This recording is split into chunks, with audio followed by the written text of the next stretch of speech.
What we saw yesterday was an unbelievable demonstration of astonishing talent in difficult conditions. And anybody in Formula One who doesn't celebrate that win as being what the sport is all about shouldn't really be in the sport. They don't deserve to be in the sport, in my opinion. Why aren't they doing more to work with Lando? As I've said for, I don't know, 4 years now, he turns in much later than Max. And yet Lando, for sure, thinks that his way of driving is the best way of driving, for sure, because he's still doing it. And he said that to me anyway. Why would you want to go into a corner early? Max got to the post-race press conference and said, quite openly and rather cheekily, where are all the British media? Did they have a plane to go and catch? Why aren't they here celebrating with me in this generational drive? To that, Peter, you respond how, sir?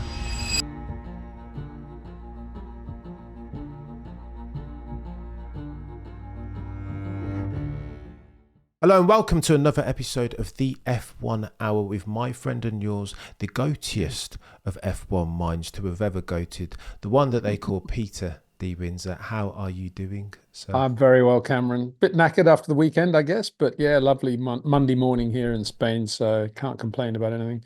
We're lucky here. It's very localized and isolated, all that drama, and of course, thoughts go out to everybody in Valencia and everything that's going on there. But we were very fortunate. We're only 2 hours drive away, but just light drizzle that day. Blimey. Very, very well said, sir. And of course, I echo all of the aforementioned sentiments. But there is some F1 about which we need to talk, Mr. Peter D. Windsor. Tell me, as is customary, what do you think was the biggest story to come out of the Brazilian Grand Prix this weekend, pal? Well, I think it has to be one Maximilian Verstappen. And the way, I think anyone with racing blood in their veins thought, give Max a P17 around Interlagos start and half a chance he's going to win the Grand Prix. And I'd said from, I don't know, probably when we last spoke actually, that potentially if it was going to be wet, Max would have a serious chance. And that was the case. I was a bit worried that they were going to put the race on so early that it wasn't going to be wet and they'd found some slot in the weather or something. But as soon as we saw that it was wet, you knew that providing he got through the first corner, he had a real chance of winning that Grand Prix. And I think it's a little bit like Nigel Mansell winning the championship in '92 in the most sophisticated, technically advanced Grand Prix car of all time. And the likes of Ayrton saying, oh, well, anybody could have driven that car. It didn't mean anything, which may or may not have been true. I still think Nigel got the best from it. And bear with me here because there's some logic. And that is that, Nigel had so many difficult bad years that he deserved to have a decent car finally. And he made the most of it, 100% maximized it, which is my way of saying, yes, he did have that red free pit stop. Yeah. But I think he would have won the race anyway. And the reason he didn't come in was a different reason for the two Alpine drivers not coming in, for example. And we'll get onto that in the conversation here. And I think his staying out was because he'd done such a good job in that first phase, not only of passing cars like crazy, but also doing a great job with the tires. And the tires, he still had a great balance on the car. Yeah, he lost a bit of grip, but he still had a great balance. What was he going to come in for? Why? Anyway, that was my take on that race. And then there's that parade of fastest laps at the end. We don't see that very often, do we? I think it was 15 by my count. Just sublime to watch. Absolutely devastating. And I think all the frustration of the last couple of months, 3 or 4 months, 5 months probably, I don't know how many months, all came out in that last phase of the race when he had no reason to be more than 4 seconds ahead of Esteban Ocon. And yet he still wasn't driving on the 100% limit. He was just driving the car as it needed to be driven and did the job. And that's, and when people say, oh, he was lucky, he would have won that race anyway. Even if he'd come in, no red, and he'd come in, when he had to for a second set, he would have won that race. I don't think there's any doubt about that. Blimey. He wasn't bad, was he, Peter? Let's double click on a couple of those items. Yeah. Because I heard somebody say that the gift of Max Verstappen's Brazilian Grand Prix was that the risk that he took, all the while making it look easy, passing 16 people. I think it was 17 fastest laps, Peter, almost back 17 to was back it? Yeah. to Okay, back, there you go. coming It's too from many to count. incredible, Peter, coming from 17th, overtaking Yeah. 16 people in conditions that made the rest of them look like muggles, right? They could barely keep it on the black Yeah. stuff. But you see, this risk thing, that suggests that he overtakes people the way others do their overtaking. In other words, brake later, got to get in later. Are we going to get through the corner, lock up the inside front, lose the rear, whatever? That wasn't how Max was driving at all in Brazil. He was doing all his driving, all his speed was coming from what he was doing once he'd started to turn the wheel and he was coming out of the brakes. And that moment, he was coming out of the brakes and throttle and just letting the car settle in mid corner. And that's what he was doing so beautifully into one. And if you're doing that, the worst that's going to happen, you get a little bit of understeer, maybe mid corner, which is relatively controllable. And then you've just got your rotation and you're going. And I mean, to that pass, I mean, obviously the Ocon pass was wonderful because it was, I don't think anyone was expecting it except Max. Although those of us that I think Alexander Wirtz did that to Michael, didn't he, at a restart from memory, and Montoya did one too. But anyway, going back, that pass on Piastri, I thought was absolutely summed up the whole day for Max Verstappen, because Piastri is not slow. He's not an early breaker at all.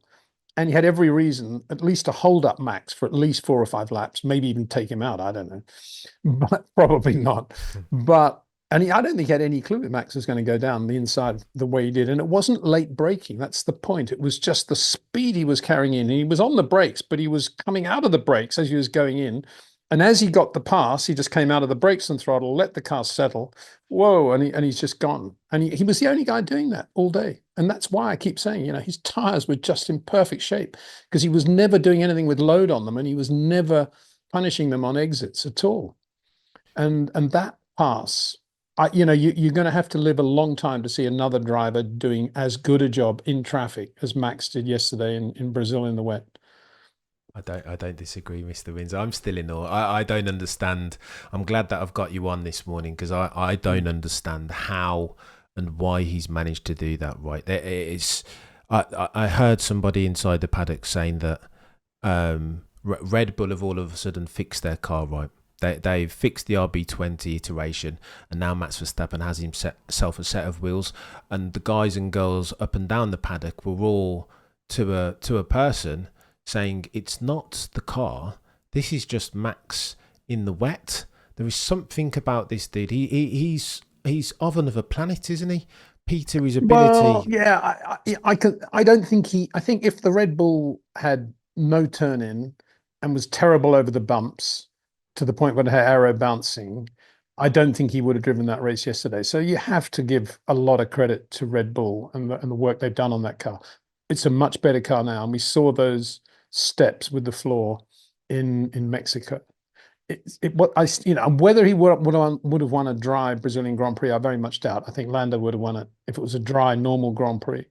But I think Max would have been top 3. He probably might have beaten Piastri. I don't know. Wow. But it was definitely better than a Ferrari and a Mercedes around there. And it wasn't that far away from a McLaren. I think the problem still is, if it was dry, the ride height they would have had to have run, McLaren would have had more downforce for effectively the same raceable top speed. Yeah. But because it was wet, it was a different story. And Max had nothing holding him back there. And the car was almost in the sweet spot, as we saw. But a lot of that was due to the way Max was never overloading the car into or out of corners, and was letting the tires do the work mid-corner. And that comes from confidence in the car, and the car obviously having a relatively high level of grip. But it also comes from a purely natural feel.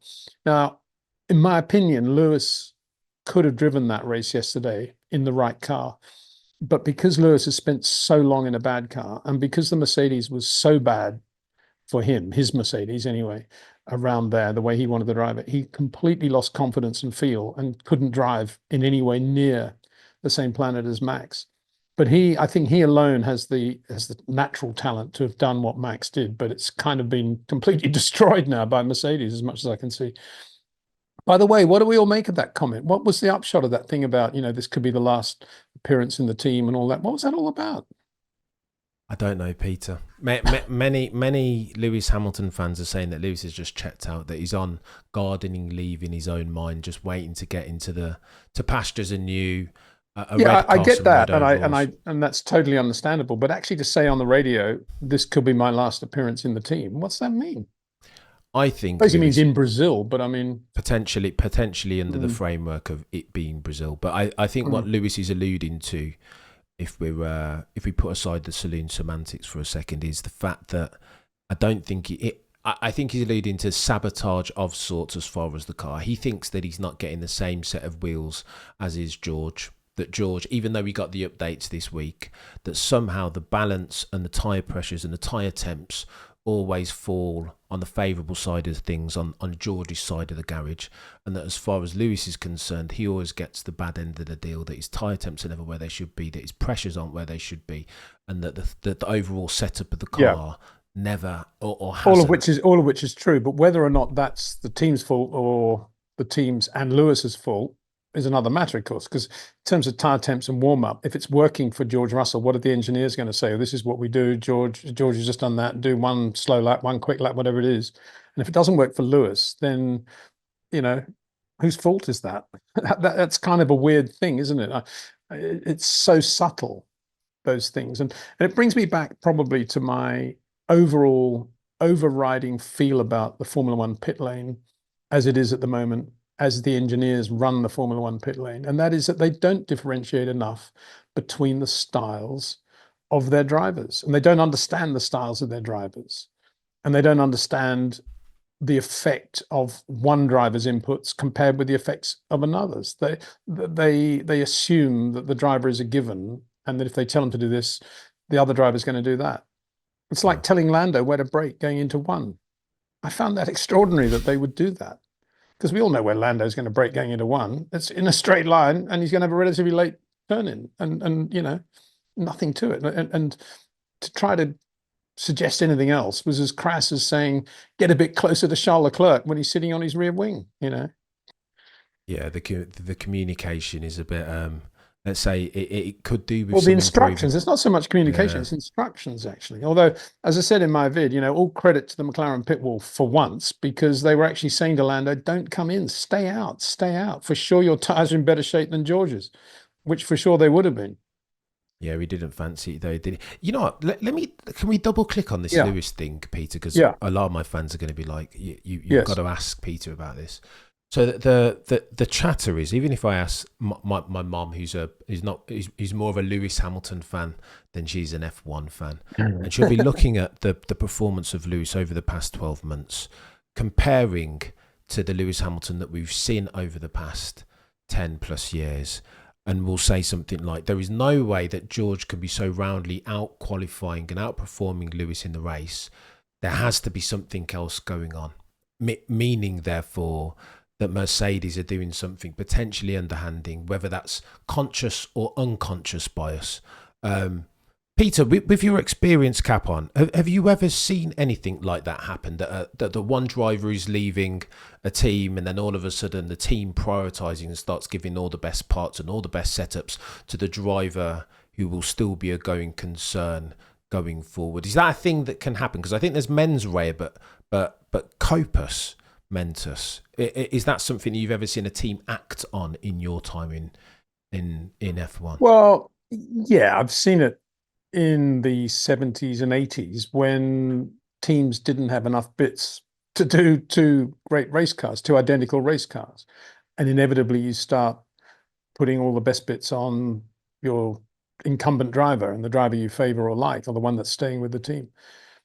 But since, I don't know, what would it be? I guess since about the 90s, when Williams, the current Williams team aside, all teams are capable of producing two really good racing cars in terms of them being identical.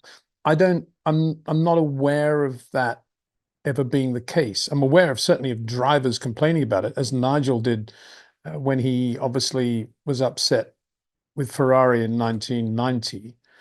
But that, I'm as close as I am to Nigel and as fond as I am of Nigel, I don't actually think Ferrari were doing anything underhand that year. I think it was just the world as Nigel saw it. And I think we have to, and your mum falls into this category. I think everybody in racing and around racing needs to remember that the racing drivers only see the world through their own bubble vision. And therefore, if the wrong person to ask about Max Verstappen's performance yesterday was Lando Norris, he would have no clue. When did he see Max for a start? And so what Lando has to say about Max's drive yesterday is completely irrelevant because he wasn't there. He didn't know. It'll only be based on something you might have heard Zach say or Andrea Stella say when he got out of the car, and that would be it. So you don't bother to ask Lando about that. You ask him about his race, but you don't ask him about Max's race. What's the point? And so it goes on. There's no point in saying to Lewis, do you think that you're getting underhand treatment by Mercedes? Because from his point of view, he probably thinks he is, just as Nigel did. That's the way they are. It's the way racing drivers are. It's the way athletes are in general. If things aren't going well, it's got to be the shoe or the tweak in my leg, or it's got to be something, the tires in racing. There's always something. There's more things to blame in racing than any other sport in the world. So most racing drivers get out of bed in the morning believing they are the best driver in the world. And if they're not on the pole or winning the Grand Prix, it can't be their fault. And so all this stuff happens. If you really get into one driver more than you're into, say, Formula One, you start looking at the Formula One world through the eyes of that driver and wanting that driver to have results that are never going to happen. And there's no explanation for it because you're only thinking subjectively, you're not thinking objectively. And that's why we have so much stuff out there. I keep talking about the chattering classes. I mean, there's so much chatter out there of people that, as you say, they like drivers more than they like Formula One, specific drivers or specific teams more than they like Formula One. In my case, I try to take a relatively objective view. Yeah, of course, there are some guys that I rate higher than others, but it's based on evidence of how they drive and what they do, really. I try to be like that. I mean, I've got a few friends. Obviously, I was very close with Carlos Reutemann and Nigel Mansell, to name but two. And yeah, it was friendship. But I think I've said, I've managed to keep my friendship separate from my evaluation of them because I don't think Nigel's correct when he says that he was, poorly treated by Ferrari in 90. Jeez. Anyway, that doesn't really answer the question, but I don't think Mercedes are doing anything at all to hurt Lewis, I guess, is the bottom line answer to what I'm saying to you. I love that, Mr. Windsor. That's clarifying, and I think a lot of people need to hear that. My old lady included. Let me ask you this, Peter, because you speak about how Lando characterised Max's drive. Lando said after the race that he didn't think it was talent on Max's drive from 17th to 1st, that the key driver there, pun intended, was luck. How do you respond to that, Peter? Well, as I say, why did anybody bother to ask Lando's opinion on Max's win in the first place? That's just bad journalism, stupid journalism, A. And B, what would Lando know anyway? When did he see Max? That's what I keep, what point did he actually see Max Verstappen on track? I'm not sure he did he? So how would he know? How would he know how Max was driving? What was going on? How would he know how he got from P17 to P9, for example? Did he know what Max did coming out of turn 3 when he passed 4 cars on the outside on the first lap? Did he know about all that? I doubt it. It comes back to my point. Why ask Lando? I mean, Lando's a great guy, fabulous racing driver, plenty of great questions you can ask him. Don't ask him about Max's race. How would he know? It's just, as I say, it's just poor journalism in my view. Yeah. And poor journalism for those that pick up on that quote. People are so obsessed with quotes. They love the fact that he's saying, and I can imagine Lando saying that from his view, just what I was saying earlier, from his perspective and his little bubble of Formula One.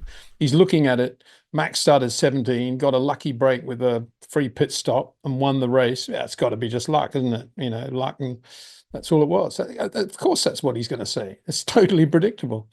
I mean, the only thing I think is a bit disappointing is that a Zach Brown, and I suppose you could never rely on a Stella doing this, but a Zach Brown doesn't say to Lando, wow, Max was unbelievable today. We need to go and watch the vid because there are a few things you can do there that Max was doing. We'll get it right next time, Lando. You drove really well, mate. Don't go thinking this was a lucky win. Was it? Well, because it wasn't. We don't want to go down that path.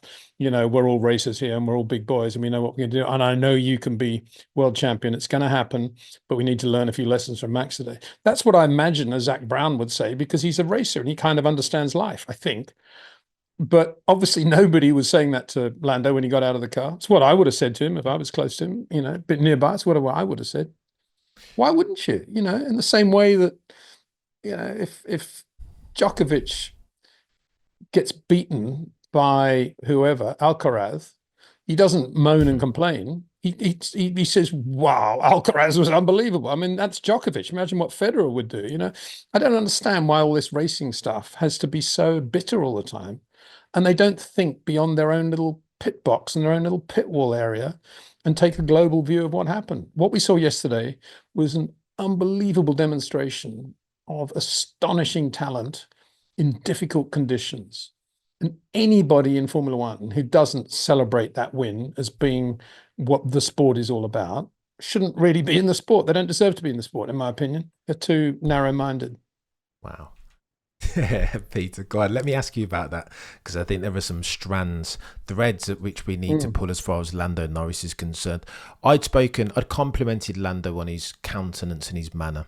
The season today, he'd been very meek and mild. I felt like Max was more his friend than his rivals, particularly when you talk about how Lewis Lando addressed him even.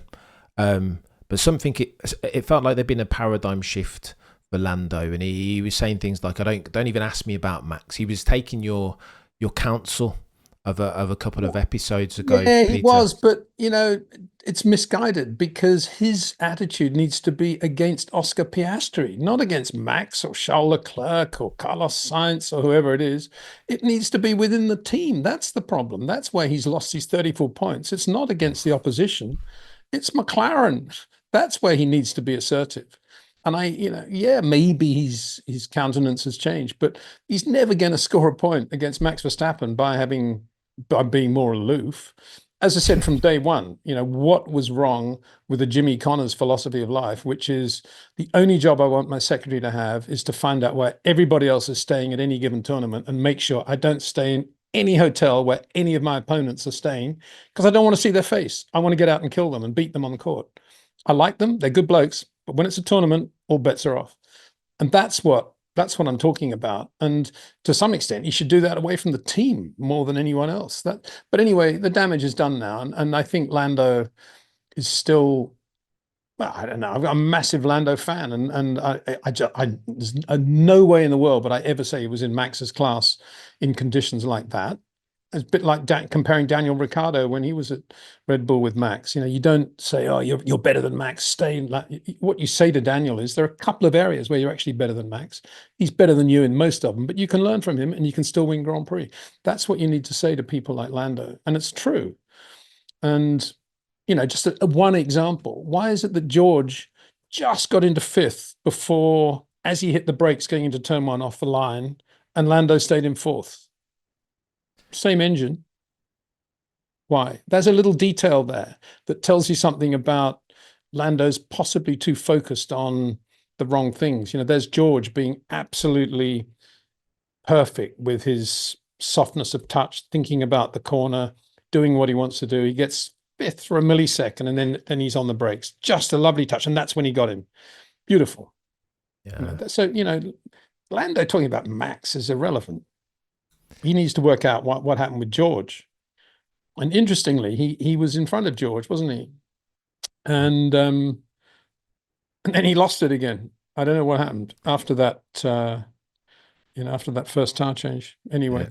Yeah, Peter, I think you've been really kind as far as Lando's concerned. I think I feel made a load of mistakes. It's patronizing for me to say I feel sorry for Lando, but I kind of do feel sorry for him because I don't think McLaren have got the best from him this year. They've given him a wonderful car. That I'm not talking about the mechanics. The car is absolutely brilliant. What I'm talking about are the 34 points, you know, and I stand by that. That's 34 points, but he's not lost to Max Verstappen. He's lost them to McLaren in effect.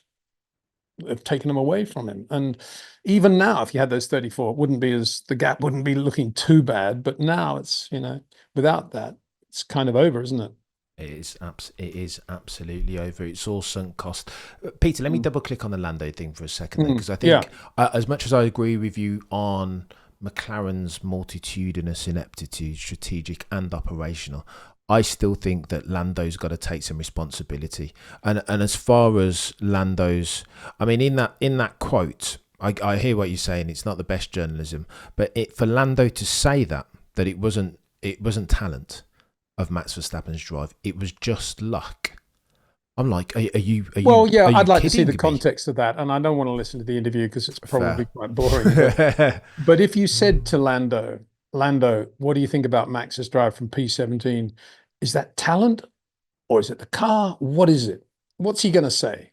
He's not going to say, because he's Lando, he's not going to say, oh, it's got to be talent. He's more talented than I am. Why would he say that? It's not a question you ask Lando Norris. You could ask Zach Brown that. You could ask Charles Leclerc that, maybe, but not Lando Norris. We all know what he's going to say. And so to me, that's a non-answer. And he doesn't mean that, obviously. Obviously, he knows that Max has got some talent, and he probably did quite a good job in a number of areas. But again, I kind of blame the management around him, because it's as if they're expecting him to be as good as Max without actually showing him in the areas in which he has to work in order to be as good as Max. And that's, if the amount of time and detail and energy and money they spend on finding a tenth of a second in the wind tunnel, why aren't they doing more to work with Lando? As I've said for, I don't know, 4 years now, he turns in much later than Max.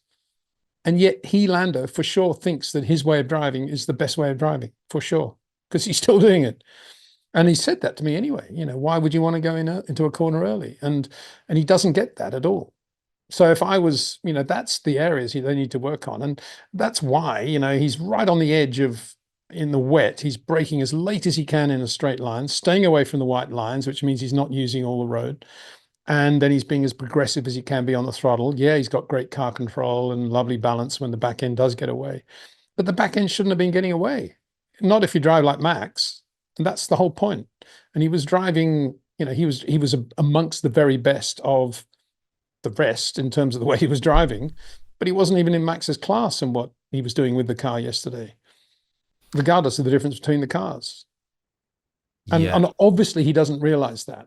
And as I keep saying, you'd imagine somebody like Zach Brown would be saying that to him, because Zach's been around a long time, and I always imagine he knows a lot about racing. And he should be saying, look, you've got this God-given talent. You need to take it to another level now. And it's not a mental thing, Lando. It's a physical thing in the way you use the steering, the throttle, and the brakes. And we got to do a lot of work on this. But you can do it. You've got the talent. But, it could well be drivers that get to that point and they've got so much social media platform and profile that you can't say that to them anymore, because they just don't believe it. They just believe that they're immortal. Social media thing is chaos, Peter. But I think I agree with you, not 95% of the way, Peter. But I think Lando's got to meet McLaren halfway, because if we double click on some of what happened and deep dive the Brazilian Grand Prix, the mistakes that he's making aren't the mistakes that you'd see from a Max Verstappen. As an example, on the aborted start, how does Lando not know the rules are that when there's a flashing amber, you stay in place? Like, where is he going? Only Esteban Ocon knew, Max knew. I was thinking about that. And of course it's his responsibility and his decision, but they're on the radio so much about every minute detail, and whether the clutch take-up point, this, that, there's a billion things going on. If McLaren weren't saying to him exactly what to do in a rather abnormal situation, then again, that's a massive black mark for the guys on the pit wall. I don't think you can blame the driver for that. I mean, I remember standing on the days when you can stand on the grass by the grid when the cars accelerated away on the formation lap. I remember standing quite near Jenson Button's BAR Honda thing, and the field started to move, and he was stationary, and he didn't move, and it was like, I don't know, 15 seconds, and then he rejoined the pack and went off. And I was talking to, I think it was Jeff Willis at the time. I said, what happened with Jensen there? Why was he slow off in the formation lap? And he said, oh, yeah, it was amazing. He said he had a complete mental blank and completely forgot the procedure of what to do. And we just had to talk him through it. And then he was fine, very cool head, and he drove off. And that was back in the days when it wasn't that complicated, And I think now you've got all these procedural things, all these penalty things, all this drama going on, all the technology of the cars. Even more, you've got to blame the guys on the pit wall if a driver, anybody on the grid, obviously the pole man, even more importantly, isn't coached as to what to do exactly at any given moment when there's something like an aborted start. Having said all of that, because he was on the pole, it then triggered a lot of people also breaking the rule. I'm absolutely staggered that he only got a €5,000 fine for that. Because when you look at it in the context of some of the other penalties that we've had in Formula One in the last year, even the last month, €5,000 for actually inducing the entire field to do a lap of the circuit when there's a stationary car and a driver getting out of that car is quite a big thing, isn't it? More than a €5,000 fine, I would have thought. Speaking as a Lando fan, I'm astonished that that's all he got. I would agree, but again, the FIA is a regulatory body of Formula One have been nothing if not inconsistent, Peter. So I don't know what. Well, they're consistent in their inconsistency, yeah. As you say. Yeah, I don't know what to expect for them. Yeah. But I mean, it is another point though. Just going back to you were talking about errors that Lando was making. The sprint qualifying. What do we think about the fact that Oscar did 2 laps? He did 1 lap on the scrubbed softs in SQ3, and then he went out on a new set at the end, right at the end, and the track was at its quickest and got the pole. And Lando went out on his new set at the beginning, and obviously wasn't there. He was in the garage actually when Oscar got that pole lap. What is that? Is that a Lando thing where he's saying, I want to get the lap in the bag, we don't know what's going to happen with the weather or whatever he was thinking? Or were McLaren saying, we'll split the options, Oscar may not get in that quick lap, but you've got to make sure Lando gets the lap in? Or what? What was that all about? I mean, that to me was almost as odd as what they did in Baku with that coming in at the end of Q1. That was very strange, I thought, that they did that. Yeah. And that's where all that business in the sprint race of having to let Lando win the race, that's where it all came from. It came from that odd management on the McLaren pit wall of the way they ran qualifying in SQ3 on softs. It's tough to say categorically with any sort of certainty, right, Peter? Those are ones where I think Lando could be assertive and kind of like influence the decision, and maybe you could argue that he's not, but it's hard to know for sure. But Peter, I'll put to you the following supposition this way. I think there were mistakes that he made in Brazil. As an example, the starts have been almost like an enduring problem for Lando Norris. 7 times he started on pole. 6 of them he hasn't made it to the end of the first lap in first. And again, we saw that example. Now, Andrea Stella said they'd done a lot of work on shifting between first and second, the amount of revs he should be dialing in. And they also spoke about his defensive posture in the grid box, right? And again, Lando makes a cardinal error. Oscar showed Lando the blueprint as to how to defend into turn 1 from pole at Interlagos. Point your nose at the second place guy. And Lando rocks up again in the race, and I see his nose pointing straight, not at George, not at turn 1, almost inviting George to come straight through and after you, Claude, and the rest writes itself. So I just think Lando, you're right, Peter, absolutely, that McLaren need to help him more. He's still young and he's still developing. Well, it's not McLaren help it. All teams should be working more with their drivers and understanding the way their drivers think and drive, as distinct from just assuming that Lando and Oscar are interchangeable. That it's not a question of inexperience or experience. It's a question of what they physically do with the steering and throttle. But yeah, I mean, that pointing of the nose is always an aggressive thing to do and a logical thing to do. But it's not only first to second, as I say, that what made the difference for George was getting 5th before the first corner. Was Stella talking about that? I don't know. And every start is different. Every bit of track is different. Every camber is different. Every first corner approach is different when you're on the front row. And yeah, George just did a better job, much more polished job. Definitely. I mean, George, very easy to underrate his drive actually in Brazil. If Lewis is the sort of barometer of where that car is, what a job George did. Unbelievable. Yeah, But not and Lando, I think that was, if I had to say there were any mistakes from Lando, it would be he didn't make the move on George soon enough. He should, if that had been Max in that McLaren, he would have had George in 2 laps, I think, or he would have been alongside him doing it. You don't just sit there waiting and then come to the conclusion that because it's wet, we don't have DRS, the Mercedes is quicker in a straight line, and there's not much you can do about it. You've got to be more forceful than that.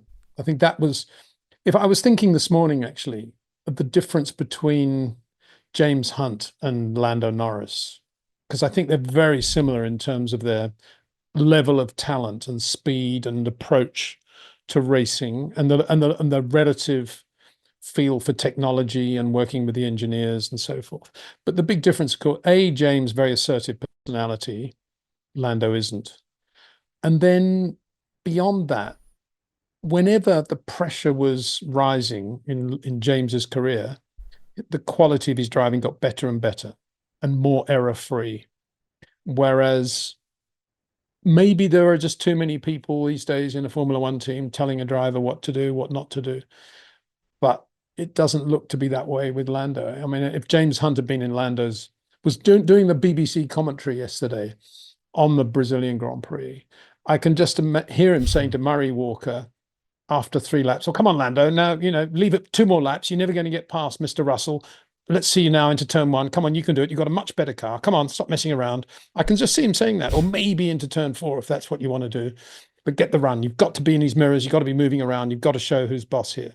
I can imagine James saying that. And he would have been infuriated by Lando just sitting there. And after a while, George was, metaphorically just turn the mirrors off, couldn't see a thing, forget the rear vision mirrors, drive around, be George Russell, and, maybe win your second Brazilian Grand Prix. Yeah. It was quite funny, actually. Did you hear the radio message when the red came out and George screamed down the radio, "I told you we should have stayed out"? It didn't actually sound like George. He was so wound up. He went up like 5 octaves. It sounded like a, choir boy from King's College. And I thought, how do we say? I got to play that again. No, it was definitely George. He was so wound up about it, and I kind of understand it. But for me, his tires were not going to last a lot longer, and it was probably the right call to bring him in when they did. His tires were nothing like as good a shape as Max's at that point. Please talk to me, Mr. Windsor, about another story. Alpine, Esteban Ocon and Pierre Gasly. It's huge for them, isn't it? The upside financially, what it means for the team that have been going through all of the chaos, the no longer an engine manufacturer. What did you make of the performances of the Alpine pair, Messrs. Ocon and Gasly? all Flavio Briatore, isn't it? It's all Flav that. Ever since he's been associated with the team, it's gone nothing but upwards. And so all credit to Flav and Bernie, who was there, of course, because it's his home race these days. So, yeah, all credit to both of them. They'll probably be running the whole thing, buying it soon. No, seriously, Ollie Oakes, too, has done a very good job. I think a lot of it, credit also should go to Pierre Gasly and his management team, a lot of them are good guys and ex-ART, people like that, and they know what's going to work. And they've been quietly getting the right people and getting things to go in the right direction for quite a while now. So I think Pierre and his team should take a lot of credit for what's going on and what has gone on in terms of upgrades to the car and what the direction they're going with the car. And yeah, nothing wrong with that engine, was there? A, and B, what about Esteban Ocon? I've always been an Ocon fan, and when people have been slagging him off, with the shunts he's had with Pierre, Monaco, places like that, I've always tried to sort of put my hand up and say, well, he is quick and he's very good. He's very, very nice inputs, this guy. He's not slow at all. He knows how to drive a racing car. And I was delighted to see him do so well yesterday. And we shouldn't forget how well Pierre drove, of course, because I think he started P11, because he had a bit of a max in SQ2, didn't get out of SQ2 and sorry, Q2. And so he drove beautifully to get there. He was catching Max actually when Max was behind Leclerc and just sort of waiting for something to happen, looking after the tires and so forth. Pierre was catching him 3 or 4 tenths a lap at that point. So it Yeah. was very impressive to watch that. And they made the right call. If I'd been Ollie, Alpine from where you've been, you just track position is God, isn't it? And so you don't bring them in when everybody else is coming in. You stay out there, see what happens.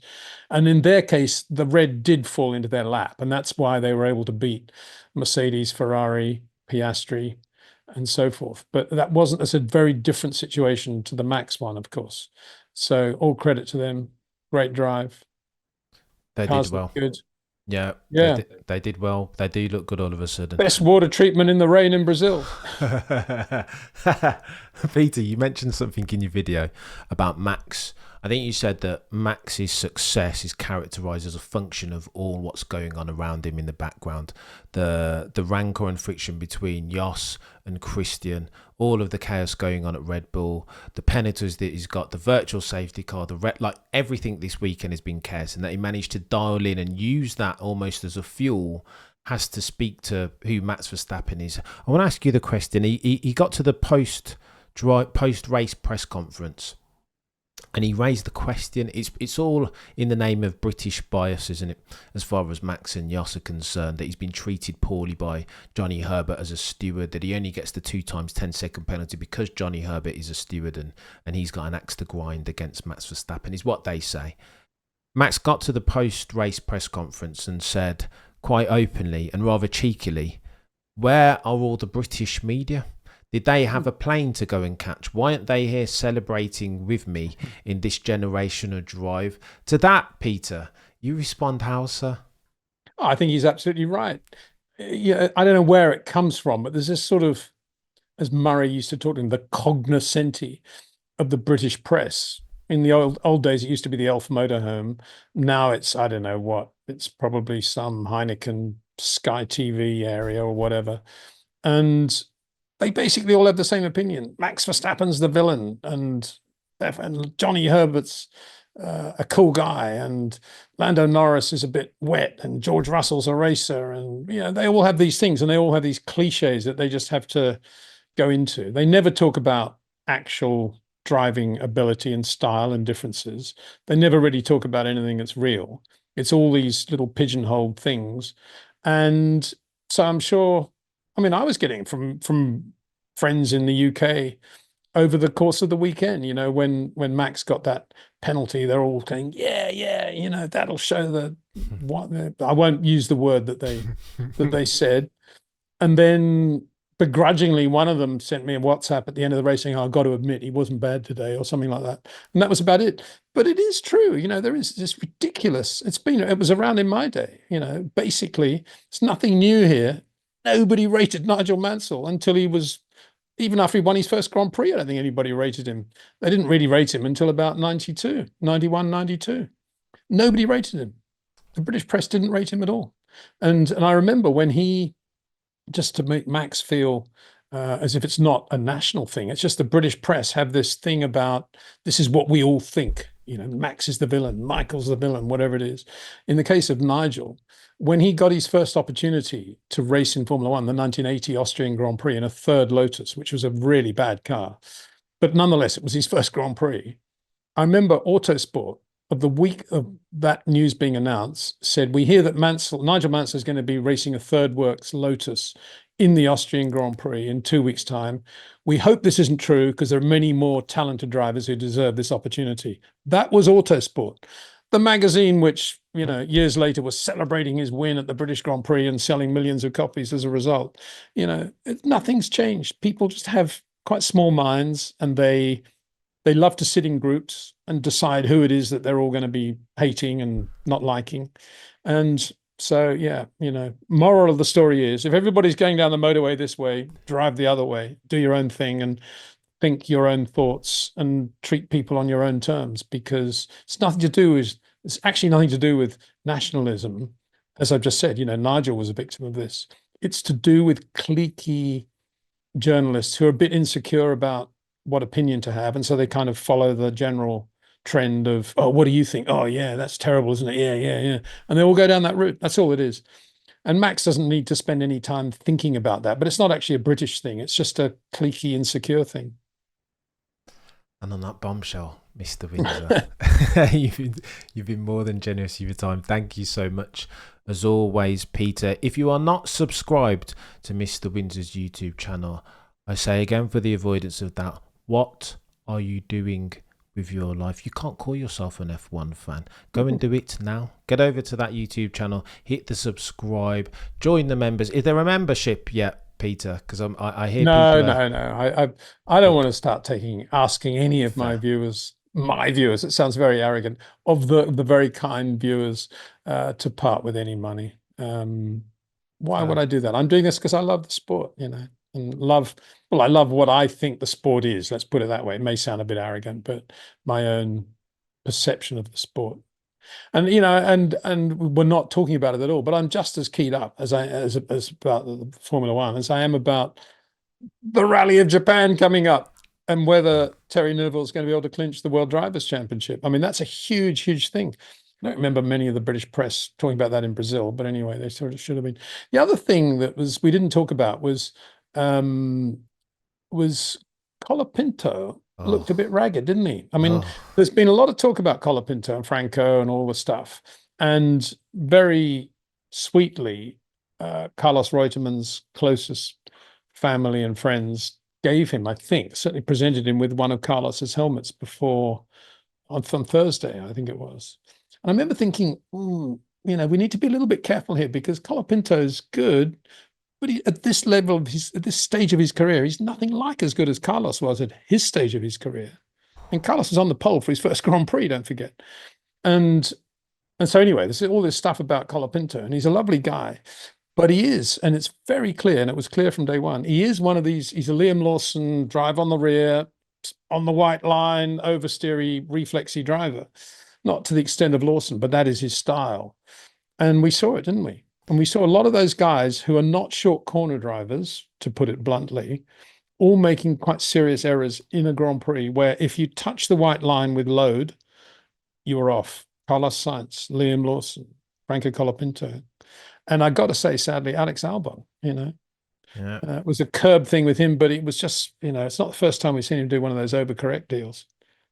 Stroll too. It's Stroll was just a disgrace, wasn't he? And to have Felipe Drugovich in the garage there, it was. I mean, when you've got when I saw Oliver Burman was going to be racing instead of poor old K-Mag, it probably would have gone very well.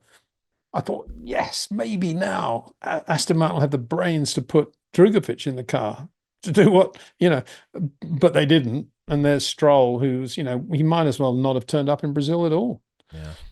And Aston Martin might as well not have been there. I mean, actually worse than Stake Sauber, weren't they, really? You got to say? There's something going on. What is going on there? They've all gone on gardening leave pending the arrival of Adrian Newey, their saviour, who hopefully will solve the world. As I said, I think that was the first. It was great to see Pierre on the podium, and I think that was his first proper win without Adrian on the pit wall, right? That indeed, since he's left. So roll on the new era at Red Bull. I mean, what's happened to all the people, the big stories about how Max was going to leave Red Bull and going to go to Mercedes, and the whole team was going to collapse and everything was wrong. What's happened to all that stuff? Peter, it's chaos. Go on then. Here's I'll give you my opinion very quickly on that. I think if Max is winning, that means that he's got a car capable of winning races and therefore championships.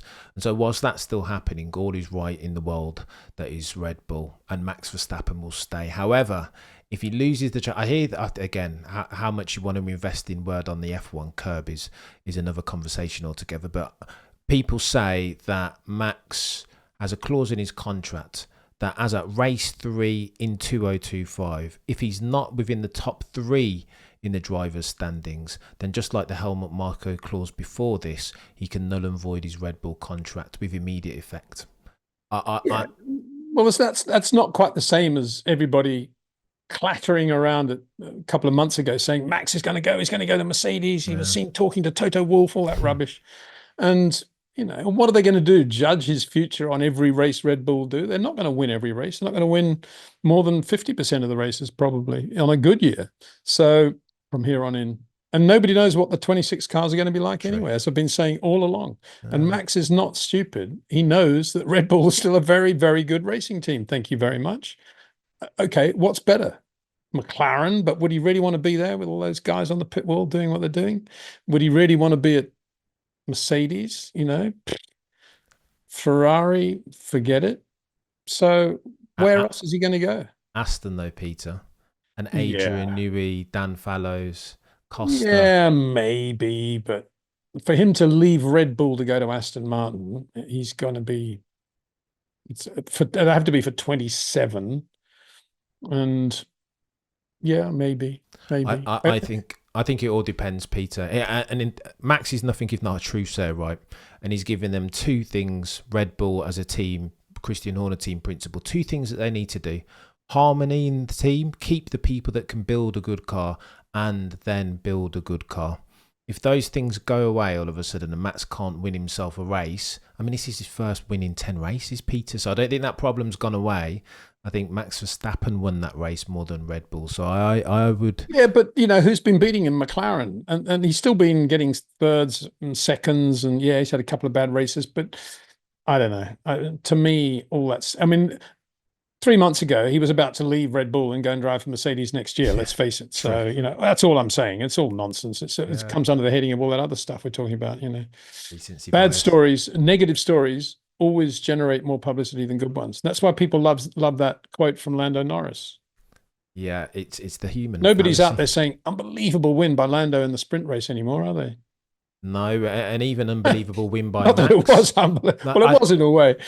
He got favours from Oscar, but I think you're right, Peter. Yeah, but here's something else which we've brushed over. Oscar Piastri wasn't very good, was he? I know. Well, that was an interesting point. And I can't say, well, there you go, there's another long corner driver, because he does try hard to go in, but he's obviously, I mean, when he went off in qualifying in Q3, he just braked too late into one, didn't he? Yeah, I think they all struggled. I think they. No, they didn't. I mean, the guys who are habitually long corner reflexy oversteer drivers struggled, but guys like Oscar, who do turn in a bit earlier, didn't generally struggle, as we saw with Ocon and Gasly. But what he did, it just showed, he's still got quite a lot that he needs to polish, because he just braked too late. That's quite a big error for somebody who likes to get into his corners relatively early. Quite a big error. So I'm interested to know what Zach's doing about that as well. Do we not need to give these younger drivers more grace, Peter? I mean, not at all. Let's go. Not at all. I've just been reading, and I think everybody should read it, the Kansas City Flash, I think it's called. Maston Gregory's, wonderful biography on Maston Gregory, who finished third in his first Grand Prix, the Monaco Grand Prix, 1957. First Grand Prix ever did, finish third. So don't give me this stuff about rookies need to give them grace and they've got to have time and this and that. It's all rubbish. And what about Giancarlo Baghetti, won the first three Formula One races he ever started, including the French Grand Prix. Wow. So the standard is there. And as I say, Carlos Reutemann, Jacques Villeneuve, Mario Andretti, all on the pole for their first race. So please advise. Mr. Windsor's not having it. I think I'd give Oscar a little bit of grace. I think the expectations of Oscar, he's the next Alain Prost and all this stuff, is kind of oh, really? Yeah, a lot of people are saying. They're not saying the next Mark Webber then. Oh my goodness, Peter. I would have thought they are. I think the Mark Webber, he was good. I think, just as you say, Peter, Alan Prost, he doesn't drive anything like Alan Prost. I think Alan Prost was never a late breaker. Never. Not necessarily as far as his driving style is concerned. Well, what else would there be then? His temperament, his stoicism, his ability to manage that's race. all rubbish, though, and all that temperament business. All that comes into play once you're fighting for a world championship and you've honed all your skills. Yeah. The skills are the important thing. There's too much psychobabble about temperament these days, based on handshakes and how drivers look with girlfriends or how they walk through the swipe gates. Not enough on what they're actually doing mid-corner, turn 6. Nothing like. You don't hear any talk about that. You don't. Here's the guy that was in 3/4 throttle as he went into turn 6. Unbelievable. Big hand, please. Don't hear any of that. I'm being facetious, obviously, but I'm trying to get down to what Formula One is all about. It's not about any of that rubbish. It's all about what they do with the steering, the brakes, and the throttle. People don't see it though, Peter. Whether they see it or not, that's their problem. Yeah. It's like saying I've gone through a red light. Oh, I didn't see it. Oh, I didn't see it. Sorry, officer. I think people need to give the younger drivers, like you said about the issue with Formula One as a community is that everything's either the very best or the very worst. Shades of grey isn't something that we do well as a community broadly, and people put onto Franco Colapinto, he looks like Ayrton Senna, so then that means that he must be Senna as far as his skill, and that's nonsense. We can't. Yeah, but people base it all on the wrong things. That's the problem, and on that basis, you'd say Kimi Antonelli is the next Stefano Modena, wouldn't you? I mean, it's nonsense. Exactly. But the reality is, it is about what they physically do in the car, and nothing like enough attention is paid to that. It's all based on the color of the helmet, the way they look, as you say, what they're doing on Instagram, and it gives you a false impression. And that's why so many poor judgments are made in Formula One about drivers in general. And we even had Max saying, who did he think should be in the Sauber? Bartoletto, yeah. But, why let him say that? He may well be right, but why let him say that without saying, well, what about Teo Pourchaire? It's agency and agenda, knowing that he's mates with Fernando Alonso and Alonso's... Exactly. But, somebody should have the brains to say, what about Teo Pourchaire? He actually is contracted to Sauber and he is a Formula 2 champion. You're just saying he's completely useless, are you? And so it goes on. Nobody talks about Fred Vesti, and yet he is one of the most sublime short corner, great rotation drivers on the planet Earth right now. Really, really good. Nobody talks about him. Why? Because he's not cool on Instagram or whatever, I guess. I don't know.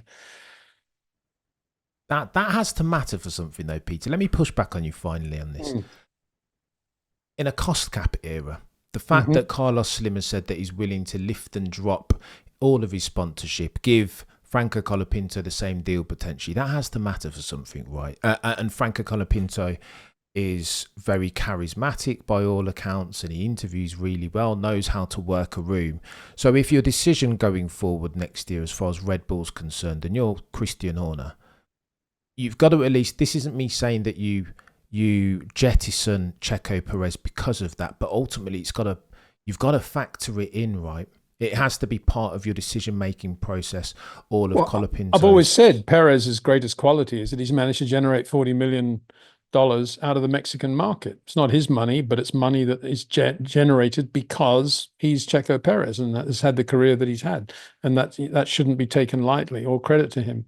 Yeah. But I do think now is the time to say to him, well, you've had a great innings. We need to move on, go and enjoy your money and get somebody else. And if they want somebody young, that's one thing. Personally, I'd get Carlos Sainz out of his Williams contract and let Colapinto race at Williams. That's what I would do. As I've said before, that's the most logical thing. But because it's logical, it probably won't happen. And so, life goes on in the Formula One way of things. Mr. Windsor, I think they're going to have to start calling you Nostradamus, because I think we'll be revisiting this conversation in a couple of months' time. That is no longer Carlos Sainz going to Red Bull, nulling and voiding his Williams contract, and Franco Colapinto slotting into that Williams seat even is no longer the least likely outcome. I think that's a real conversation that's happening in real time. Well, we talked about it last time, and you said you felt there was bad blood between Joss and I still think there is. Carlos Sainz. There probably is, but I like them both. I get on very well with both of them. And, there's something now they probably do have in common, and that's rallying. We know about Carlos Sainz Sr. as a rally driver, one of the greatest of all time. And guess who's now doing quite a lot of national rallies and going quite well? Yeah. Just Verstappen. So, I'm not in any way putting 2 and 2 and getting 5, but they might be more mates now than you think. Wow. And on that bombshell, Mr. Windsor, you've been more than generous with your time as per usual. Go over to Mr. Peter D. Windsor's YouTube channel, subscribe to that. If you like ingesting your F1 content on a podcasting platform, the Short Corners podcast by Peter D. Windsor is the best, the market leading one in the business. As always, Peter, you've been far too generous with your time. Thank you so much. I've been Cameron CC. Between now and next time, do yourselves and me a favour. Remember to look, but never stare.